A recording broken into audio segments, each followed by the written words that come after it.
Buenos días, yo soy Jack Bissing. John es mi nombre correcto, pero nadie me ha llamado así, y así es como sabemos quiénes son los extraños que vienen, preguntan por John en lugar de Jack. Yo soy hijo de Richard L. Bissing y residí toda la vida en Jeffersonville, Indiana. Y he sido maestro de escuela, he trabajado en astilleros y ahora soy abogado. Y lo soy desde 1976. Aunque tengo 65 años, no me parece bien. Creo que estoy hablando de mi padre cuando él tenía 65.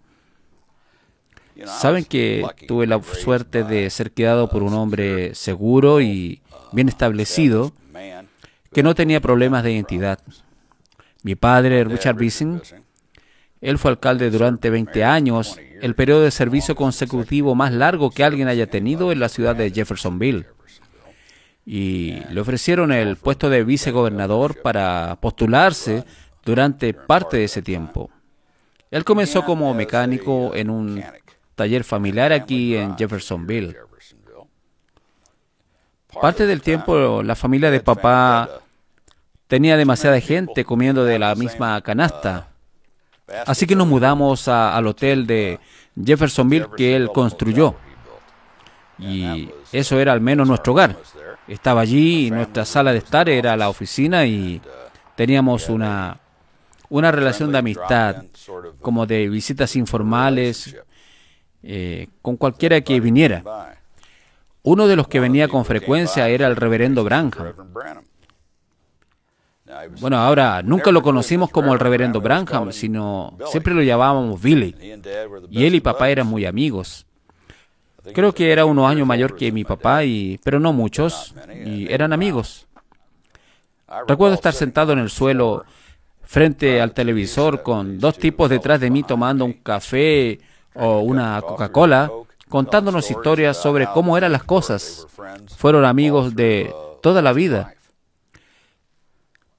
Un día mi papá me dijo, ¿sabes qué? Billy Branham alimentaba a la gente. Dijo, mucha gente habría muerto de hambre en la depresión económica, pero Billy llevaba una escopeta calibre 22 con él cuando caminaba por las líneas y disparaba ardillas y conejos, y los traía de vuelta y alimentaba a la gente. Dijo, nunca lo pensó dos veces. Uno de los problemas que me mencionaron fue acerca del puente George Rogers Clark y el hecho de que la gente se cayera y se viera involucrada. Todavía están allí, dentro del pilar. Eso no se difundió mucho. Se inauguró en 1929. Mi padre tenía 14 años entonces. Sacaron un coche del garage y se sentaron en la línea donde estaba la cinta toda la noche para ser los primeros en pasar con su primo. Tenían un pequeño medallón de bronce que regalaban a la gente que estaba en el puente ese día. Así que eso lo situaría entre 1 año y medio y 2 años antes, cuando estaban construyendo ese pilar. Mi abuela Maud y otra señora, Dorothy Phillips, también eran miembros de la iglesia de San Lucas. Eran jóvenes. Dorothy tenía más o menos la edad de mi padre y estaba de pie en la orilla y me contó que vio cómo se derrumbaba el andamio. Había gente que se cayó dentro del pilar, trabajadores. Ahora el cemento seguía cayéndole encima y ellos no pudieron detener el vertido porque había que correr a derribar todo el pilar, así que esos tipos están allí hoy, dentro del pilar. Supongo que nunca se informó mucho en los medios, pero mi abuela me aseguró que era cierto y yo sé que Dorothy, quien falleció hace mucho tiempo, ella dijo que estuvo allí y lo vio. Ahora, esas son cosas que nadie tenía la cobertura instantánea que tenemos hoy, donde te bombardean hasta la saciedad con entrevistas y reporteros. Pero creo que no tengo ninguna duda de que eso sí ocurrió.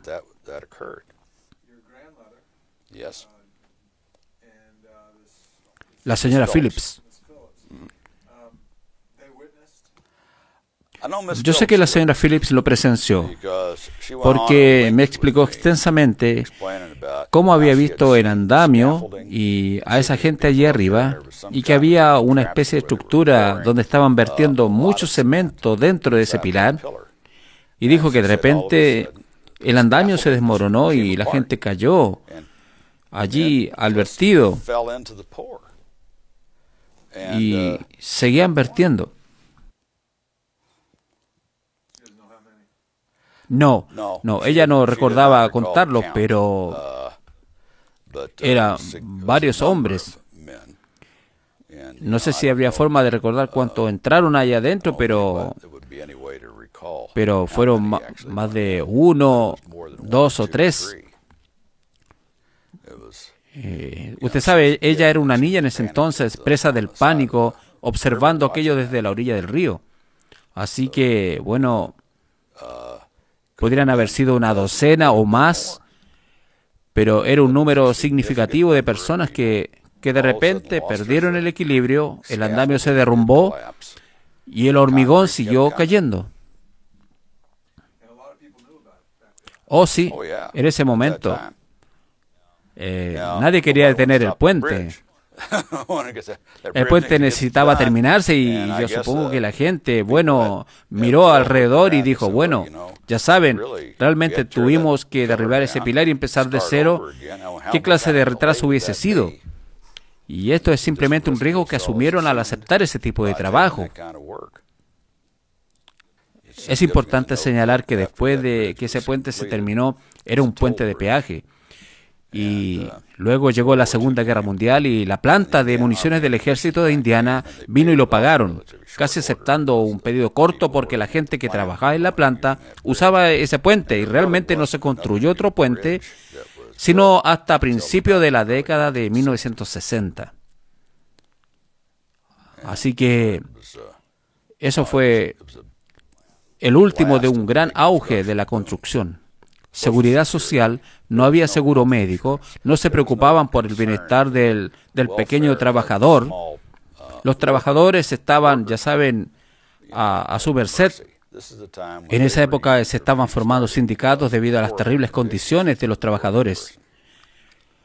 Así que no se les habría ocurrido pensarlo, no habría habido nadie a quien le importara, no habría habido un delegado sindical que viniera a informar. La gente simplemente estaba allí, algunos de fuera de la ciudad, y estoy seguro de que algunos eran locales. Y la empresa constructora que construyó el puente no habría sido local, sino un contratista especializado. Y estas personas probablemente trabajarían regularmente para ellos.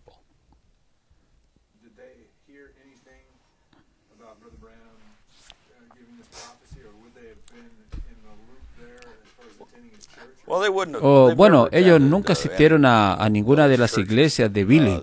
Siempre estaban en la iglesia de San Lucas, por aquí.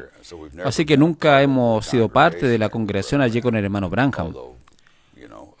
Aunque en ocasiones especiales hemos asistido a sus servicios, pero no recuerdo que ninguno de ellos me lo haya dicho directamente. Ahora, sé que mi papá dijo eso, que el hermano Billy tenía un don para ver visiones y un don para, usted sabe, era un vidente en muchas cosas. Y sé que en el hotel, yo recuerdo que era los años 50 cuando vivíamos allí, muchos de donde el hermano Branham, amigos o gente que acudía a él en busca de sanidad, se alojaban con nosotros y alquilaban una habitación. Recuerdo que un domingo en la tarde mi papá me tomó aparte y me dijo, ¿ves ese tipo ahí? Dijo, sí. Dijo, entró aquí con muletas o en silla de ruedas y hoy se va caminando. Dijo, el hermano Branham lo sanó. Ahí en el hotel de Jeffersonville. Papá lo fue construyendo poco a poco y empezó con 12 unidades pequeñas. Luego construyó otra sección donde se encontraba nuestra casa. Así que, de hecho, vivíamos allí. La oficina del hotel era en realidad nuestra sala de estar. Así que cuando la gente entraba a registrarse, pasaban por delante del televisor. Teníamos un mostrador allí atrás para ellos y la cocina de la casa estaba al lado. Así que mi madre solía servir café y comida a la gente allí. Era difícil distinguir entre trabajo y vida social. El hermano Billy estaba allí con frecuencia y usted sabe, tomaba una taza de café con papá y a veces era en la mesa, a veces era a través de la puerta o en la sala familiar, en la oficina. Era visita frecuente. Su gente siempre estaba contenta de estar allí, siempre era amable, ya sabes, teníamos una buena relación con él. Hay buenas historias. Un día entró con un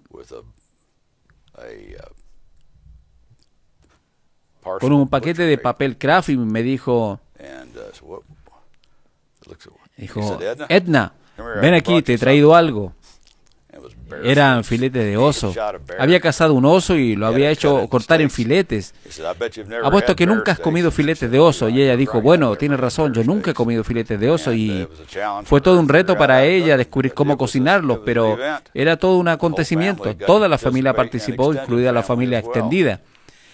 Así que la única vez que comí oso fue gracias a él. Bueno, nunca entendí realmente lo importante que era, porque él y mi padre eran solo amigos simples, solo amigos.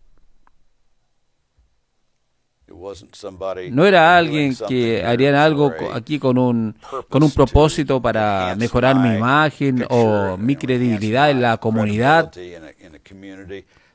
Estos tipos simplemente vivían. Mi padre llevaba los registros del taller, incluso después de tener el hotel, y salía a recoger coches por la noche, y si había un accidente, alguien averiado o un delito, y se llevaban un vehículo. Mi padre recibía la llamada y yo podía acompañarlo muchas veces de pequeño, y era divertido. Un año se rompió la espalda y estuvo en cama. Yo recuerdo que el hermano Billy fue a verlo mientras llevaba puesto este aparato. Le rodeaba desde la cadera hasta los hombros y se ataba con cordones. Y creo que Armand Fisher se lo armó allí en 1957. En el año 1958 yo tuve una fiebre reumática y una mañana me desperté con una infección de oído. En aquella época no tenían tubos para los oídos de los niños. Tenía las manos así, la espalda torcida y no podía moverme. Así que mi madre, por supuesto, entró en pánico y me pasé todo el día directamente al médico y luego al hospital St. Edward en Nueva Albania, y donde pasé las 3 semanas siguientes con fiebre reumática. Descubrieron que tenía un soplo en el corazón y estaban aterrorizados. Les preocupaba que pudiera ser fatal para un niño de 10 años. Y recuerdo que el hermano Billy vino a verme cuando llegué a la casa y me dijo, no te preocupes, estarás bien. Bueno, todavía tengo el soplo en el corazón, pero aquí estoy, tengo 65 años. Y eso no me mató, le di un gran consuelo a mis padres y usted sabe, no estoy perfecto, pero sigo adelante. Usted sabe, podría pasarme el día entero contándole historias del hermano Billy. Él era un tipo de hombre, muy hombre. Y usted sabe, no le preocupaba cómo lo veía la gente, simplemente era quien era, como mi padre. O sea, no tenían una imagen pública y una imagen personal. Eran iguales las 24 horas del día, los 7 días de la semana. Y como decía papá, siempre lo tuve en gran estima porque alimentaba a la gente que pasaba hambre.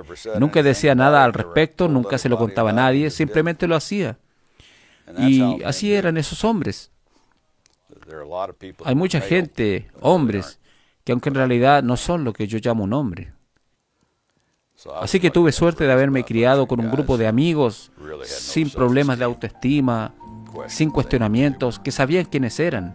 Mi hermano Billy era uno de esos tipos. Me siento afortunado de haber estado cerca de él.